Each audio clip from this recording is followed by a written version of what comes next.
Hello दोस्तों, नमस्कार। मैं वीरेंद्र सिंह पंवार, मेरे YouTube channel Panwar daily blog में आपको हार्दिक स्वागत है।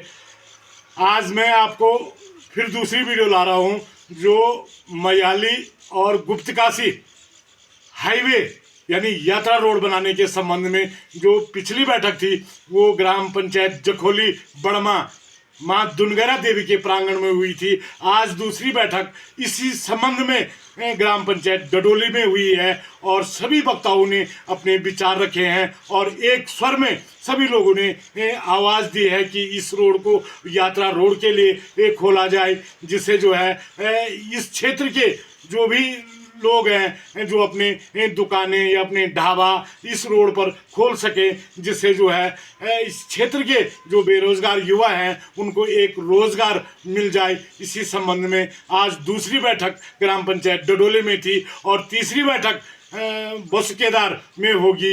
ये आगे निश्चित होगा कि कौन सी डेट पे तय होगी। आप भी सुनिए वक्ताओं के अपने अपने विचार। न हि सुप्तस्य सिंहस्य प्रविष्ठन्ति मुखे मृगा।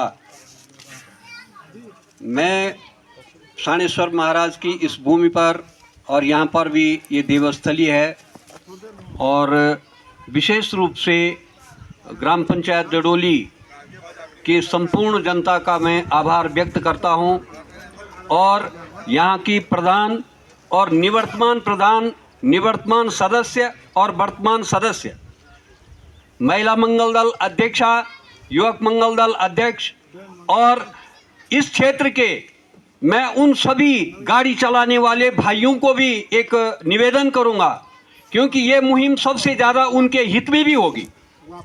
जब गाड़ियां चलेंगी उनकी ऊपर जाती है, शटल सेवा शुरू होती है। मैं ज़्यादा औपचारिकता नहीं कर रहा हूं, क्षमा करना, क्योंकि सब लोगों ने सबके नाम ले लिए और हम सब लोग एक दूसरे के पूरित हैं और वास्तव में भाषण जो होता है वो एक किस्म से नीरस होता है, तो जितना छोटा होगा उतना ज़्यादा अच्छा है। मैं एक जैसी मैंने बातें सुनी, मैं आपको एक ही निवेदन करना चाहूँगा कि हमारा यात्रा मार्ग वगैरह ये कुछ नहीं होना है। सबसे पहले हमारा एक सूची मांग होनी है राष्ट्रीय राजमार्ग, क्योंकि राष्ट्रीय राजमार्ग होगा तो यात्रा मार्ग अपने आप हो जाएगा। दूसरी बात रही सबको है वो कि भाई उसमें अप्रैल से यात्रा चलेगी, तो अभी शुरू नहीं भी होगी। अप्रैल से यात्रा शुरू करने के लिए हमारा संगठन रहेगा तो मयाली में हम जबरदस्ती रोक के भेज सकते हैं, एक बात कह रहा हूं मैं, लेकिन उसके लिए हमारे इस क्षेत्र में संसाधन भी होने चाहिए, लोगों को रुकने की जगह भी चाहिए, लोगों को खाने पीने की व्यवस्था भी चाहिए। और खाने पीने की व्यवस्था लोग तब करेंगे जब वो आश्वस्त हो जाएंगे कि यात्रा यहाँ से जरूर चलेगी। अब कोई गरीब आदमी अपना राशन रूसन लेके बैठ गया और यात्रा चली ही नहीं तो उसका तो नुकसान हो जाएगा। तो हमने जो उसमें होश नहीं खोना है, आंदोलन के तरीके से ऐसा नहीं है। हमने सबसे पहले तो हम मांगने वाले हैं और मांगने में मैं आपको स्पष्ट कर दूं कि जब तक टेढ़ी उंगली नहीं की जाती है घी भी नहीं निकलता। घी भी तभी नहीं निकलता जब हम टेढ़ी उंगली करते हैं। हम कह रहे हैं वो आएगा ये आएगा, हमारी ताकत इतनी होनी चाहिए कि जनप्रतिनिधि स्वयं हमारे पास आए। जनप्रतिनिधि का मतलब हम स्थानीय तो हैं ही, लेकिन विधायक ये समझे कि हमारे पास इतनी पावर है कि ये कुछ भी कर सकते हैं, इसलिए वो हमारी बात पूछें, हमसे पूछें। और उसके लिए अभी हम शुरुआत कर रहे हैं। मैं आपको स्पष्ट कर दूं, अभी हम उस स्टेज पे नहीं हैं कि हम ज्ञापन देने सीधे नीचे चले जाएं। अभी हमारा ये प्रथम चरण है, अभी जन जागरण का है। हम सारे क्षेत्र को जोड़ना, हमारी ये इच्छा है कि हम यहाँ से और गुप्तकाशी तक सारे लोगों को जागृत कर लें कि भाई इससे क्या होना है क्या नहीं होना। अभी कई वक्ताओं ने कई पॉजिटिव बातें हैं। हकीकत जब कहेगा बिटविशन बिगड़ा बोला, यदि यू राजमार्ग तो इसकी लैंड कॉस्ट बढ़ेगी, लोग गाड़ियां खरीदेंगे, उनकी किस्तें निकलेंगी। सबसे ज़्यादा फायदा तो जो गाड़ी चलाने वाले हैं उनका होगा, जो छोटे छोटे ढाबे चलाने वाले हैं उनका होगा। और ऐसा नहीं है कि और उनका नहीं होगा। हम थोड़ा बहुत यदि सब्जी उत्पादन कर रहे हैं, कुछ कर रहे हैं, तो उसका भी फायदा होगा। तो मैं ज़्यादा अधिक तो मैं कुछ नहीं कह रहा हूँ, लेकिन हमारी एक सूत्रीय मांग हमने पहले भी रखा और हमारे उसमें एक ही सूत्रीय मांग है कि ये मार्ग राष्ट्रीय राजमार्ग हो। घनसाली से आगे, घनसाली तक तो है ही, और घनसाली से आगे यानी जखोली ब्लॉक का हिस्सा छूट गया। इधर से गुप्तकाशी से आगे भी एनएच है, गुप्तकाशी से पीछे नहीं है सिर्फ। तो ये हो सकता है, और वो आधार वो आपदा है, 1913 की आपदा उसका आधार है, जब यहां से मैं तो समझता हूं कि लाखों लोग यहां से निकले। ये जीवनदायिनी यही सड़क हुई, लोगों ने कितना संघर्ष किया, वो तो अपने क्षेत्र का परिचय दिया हमने, जिन्होंने भंडारा किया या कोई वो किया, वो तो अच्छी बात है। लेकिन हमने जो उसमें होश नहीं खोना है, हमने पहले मांगना है। और ये है, इसको वास्तव में इंग्लिश में कहते हैं इसको प्रेशर ग्रुप है। ये दबाव समूह है हमारा। जब तक हमारे पास इतना प्रेशर नहीं होगा तो सरकार भी हमारी नहीं सुनेगी।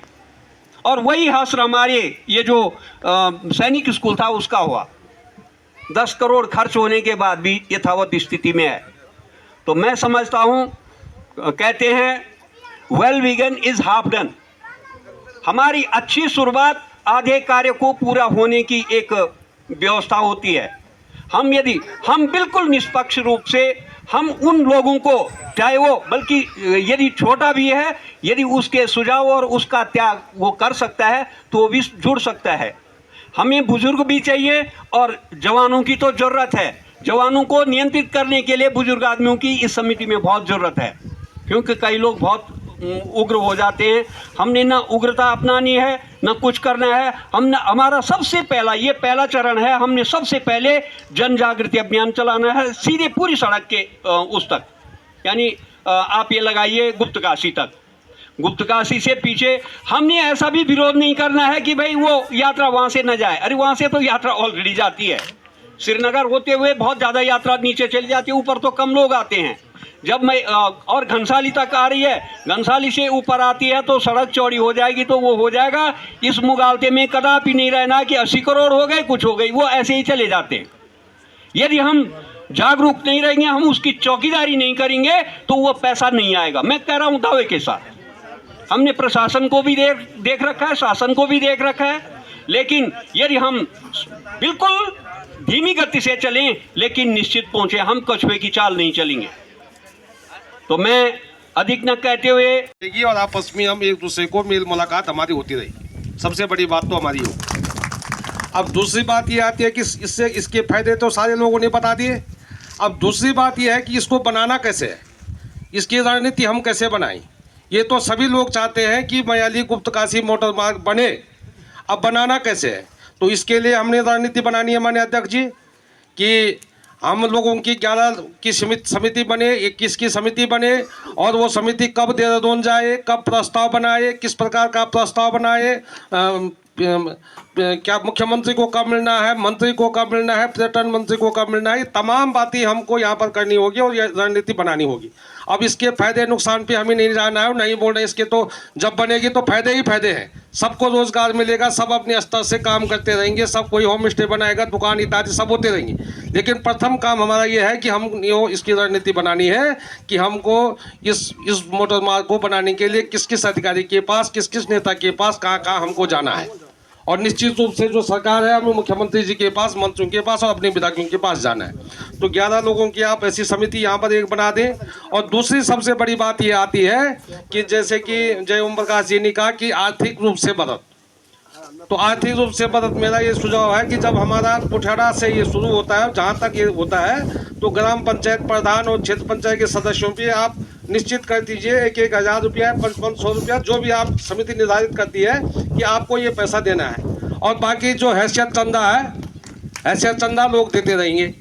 जहाँ तक मेरी बात है तो अध्यक्ष जी, मेरा ये कहना है कि यहाँ से जब 11 लोगों की समिति आपकी आएगी और देहरादून में जब आएगी, और देहरादून में हमें काफ़ी दिनों तक वहाँ रहना है, वहाँ जो है मुख्यमंत्री जी को मिलना है, मंत्रियों को मिलना है, विधायकों को मिलना है, तो उसके लिए वहाँ रहने खाने की जो व्यवस्था होगी वो मैं समिति की मैं अपनी तरफ से करूँगा।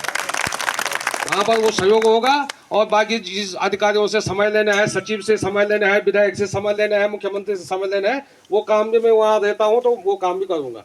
ये समिति को हो जाएगा। अब ये तो काम होगा। अब ये जो सड़क बनेगी और जो यात्रा चलेगी, उस पर तो बहुत लंबा समय लगेगा। सड़क बनने में 10 साल लग जाएंगे और 10 साल के बाद यात्रा शुरू होगी।